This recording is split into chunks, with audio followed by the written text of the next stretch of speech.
সাথে ম্যাচিং করে পরেছেন কেন? আমি সকালবেলায় বাইরে বের হবো বলে ব্ল্যাক শার্টটা পরে নিলাম, এখন দেখতে পাচ্ছি তোমার সাথে ম্যাচ হয়ে গেছে। আচ্ছা তোমরা থামো তো, এটা হচ্ছে তোমাদের মনের মিল। সময় পাকা কথা না, মনের মিল দেখাইতে আসছো। কি ভাইয়া, আর কতক্ষণ অপেক্ষা করবো? কখন আসবে তোমার গার্লফ্রেন্ড? ওই তো চলে আসছে।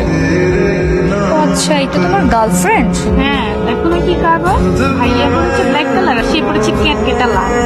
মনের মধ্যে কোনো মিলই নাই। এই একদম চুপ করে থাক, খালি ছাগলের বাচ্চার মতো বকবক করে। ফাতেমা, হাই, আমাদের ভাবি তো মাশাআল্লাহ অনেক সুন্দর। ওকে, আমার কাজিন। যার সাথে তোমার বাবা মা তোমার বিয়ে ঠিক করেছিল? হ্যাঁ।